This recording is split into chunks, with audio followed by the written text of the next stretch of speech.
En un estudio desarrollado en América Latina, el estudio Platino, que es un estudio clásico, se vio que hasta un 5.2% de los individuos que eran diagnosticados por ese estudio Platino, que era hecho con espirometría en gente con factores de riesgo, tenían un estadio entre 2 y 4 para el diagnóstico de EPOC. Y de todas las personas con diagnóstico de EPOC en el estudio Platino, 94.8% de las personas no sabían ni tenían el diagnóstico del EPOC, lo que nos habla del subdiagnóstico que presenta esta enfermedad. ¿Cómo vamos a clasificar al EPOC? Previamente, hace unos años, al EPOC se le clasificaba de acuerdo a estos estadios. Estadio 0 o paciente con EPOC en riesgo era aquel paciente que tenía tos, que tenía aumento de la producción de esputo, pero que tenía una espirometría normal. Este estadio ya no se encuentra dentro de la clasificación actual del paciente con EPOC. El estadio 1 es un estadio de EPOC leve, que es aquel paciente que tiene tos, que tiene aumento de la producción de esputo, y en espirometría tenemos una relación BEF1, capacidad vital forzada, menor del 70%, con un BEF1 mayor del 80%. Un EPOC moderado es aquel paciente que tiene progresión de síntomas, ya se incluye la disnea dentro de esos síntomas clásicos, con una espirometría que muestra obstrucción no reversible al post broncodilatador y un BEF1 que está entre el 50 y el 80%. Un estadio 3 o EPOC grave es aquel paciente que tiene síntomas que han ido progresando, que ya empieza a presentar exacerbaciones continuas y que presenta una espirometría, nuevamente con un patrón obstructivo, relación BEF1, capacidad vital forzada, menor del 70% al post broncodilatador, con un BEF1 entre 30 y 50%. Y un EPOC muy grave, o estadio 4, es aquel paciente que tiene un BEF1 menor del 30%, con una mala calidad de vida y exacerbaciones que pueden ser fatales y que son muy frecuentes. Asimismo, hay que recordar que pacientes también son diagnosticados con EPOC muy graves si la espirometría tiene un BEF1 mayor del 30%, pero ya presentan síntomas de insuficiencia respiratoria crónica, requieren oxígeno domiciliario o presentan síntomas de insuficiencia cardíaca del lado derecho. La clasificación actual, por lo tanto, es esta, en donde ya no se considera al EPOC 0. Tenemos un estadio leve, moderado, grave y muy grave, y como les decía hace un momento, el estadio muy grave es aquel paciente con un BEF1 menor del 30% o un BEF1 menor del 50% pero mayor del 30%, más insuficiencia respiratoria o evidencia de insuficiencia cardíaca del lado derecho o cor pulmonar. ¿Cuáles son los objetivos del tratamiento del EPOC? En primer lugar, prevenir la progresión de la enfermedad. Hay que aliviar los síntomas, hay que mejorar la tolerancia al esfuerzo físico y al ejercicio, mejorar el estado general de salud, prevenir y tratar las complicaciones, prevenir y tratar las exacerbaciones, reducir la mortalidad, prevenir o reducir los efectos secundarios del tratamiento y, lo más importante, abandonar el hábito tabáquico o de fumar. ¿Cómo vamos a lograr alcanzar estos objetivos de tratamiento? Mediante un programa que esté basado en estos 4 componentes: evaluación y monitorización de la enfermedad, reducción de los factores de riesgo, básicamente tabaquismo, tratamiento del paciente con EPOC estable y tratamiento de las exacerbaciones.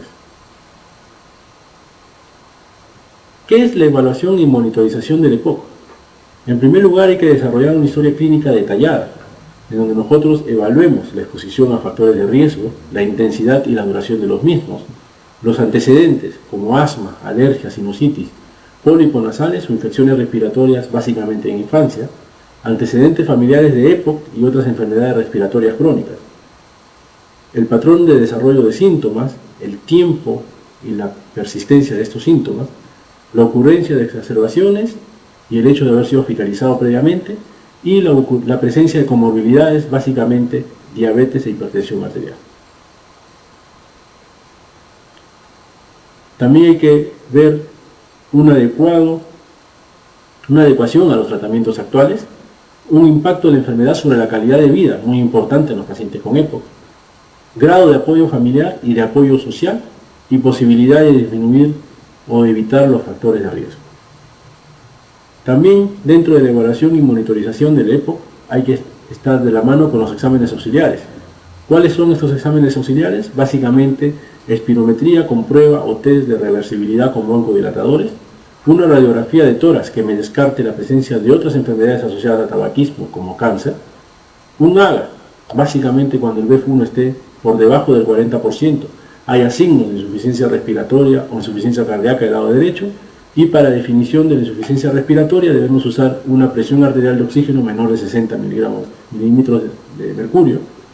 Y hay que hacer investigación en aquellos pacientes que lo ameriten de déficit de alfa-1 antitripsina. ¿Por qué debemos hacer esta evaluación y monitoreo? Básicamente para buscar y evitar el desarrollo de complicaciones, para reorientar el tratamiento del paciente con EPOC y para plantear diversas opciones terapéuticas. En el paciente con EPOC estable, nosotros tenemos una serie de drogas que nos pueden ayudar. Tenemos los broncodilatadores de acción corta, como son el salbutamol o albuterol denominado en países europeos y Estados Unidos, el fenoterol, el bromuro de ipatropio y ciertas combinaciones de esta droga.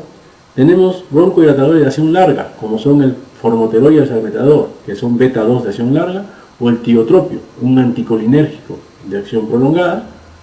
Tenemos metilsantinas, como la teofilina de liberación sostenida o la minofilina, que es una metilsantina que se usa endovenosa.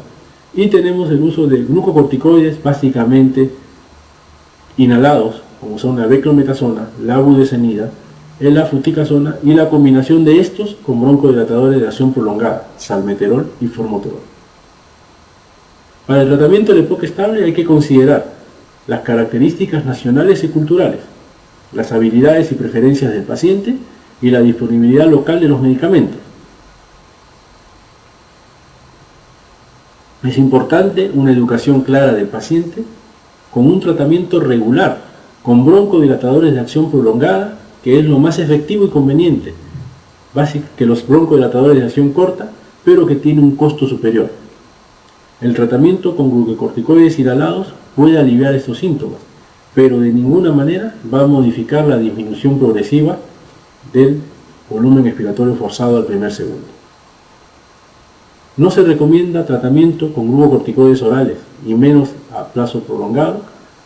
En el paciente con EPOC estable hay que estar dándole educación pertinente respecto a la vacunación, ya sea antigripal, antiinfluenza y antineumocócica. Antibióticos solamente en aquellas exacerbaciones de origen infeccioso. No se recomienda el uso de mucolíticos y los antitusígenos están contraindicados. Este es el esquema de tratamiento del paciente con EPOC estable. Aquel paciente con EPOC leve, para adelante, moderado, grave y muy grave, se recomienda la reducción activa de factores de riesgo, la vacuna antiinfluenza y adicionar broncodilatadores de acción corta en caso el paciente lo requiera, básicamente bromuro y ipatropio. Desde EPOC moderado, grave y muy grave se recomienda añadir como tratamiento regular uno o más broncodilatadores de acción prolongada, básicamente tiotropio, salmeterol y formoterol, y hay que empezar a adicionar lo que es rehabilitación pulmonar. En EPOC grave y muy grave se recomienda adicionar glucocorticoides inhalados, y en EPOC grave ya se recomienda adicionar oxigenoterapia prolongada, aún no exista falla respiratoria crónica. En el paciente con EPOC también hay que considerar que la disfunción muscular esquelética es una complicación sistémica que va a llevar a atrofia, a debilidad muscular, a cambios morfológicos y a capacidad metabólica alterada. Esto va a tener una causa multifactorial, ya sea tanto la inactividad propia del paciente de forma crónica por la disnea que tiene por la enfermedad del EPOC, una respuesta sistémica inflamatoria, un desbalance nutricional, la hipoxemia crónica, el uso de corticoides o alteraciones hidroelectrolíticas, lo que va a llevar a consecuencias clínicas que son la intolerancia al ejercicio, que no están relacionados con el BF1 ni con la gasometría arterial, una menor calidad de vida y una menor sobrevida.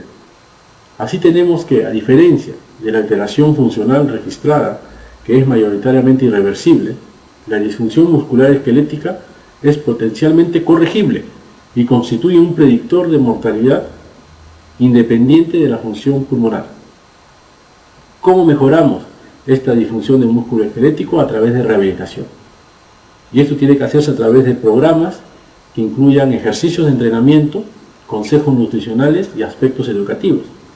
Asimismo, brindar como objetivos la disminución de los síntomas, mejorar la calidad de vida y aumentar la participación en las actividades diarias, sin mejorar o muy independiente de cómo se encuentre su función pulmonar medida por espirometría. El tiempo mínimo de un programa de rehabilitación debe ser de 8 semanas y debe darse en hospitales, en consultas ambulatorias y en domicilio. ¿Qué hay con respecto a la oxigenoterapia?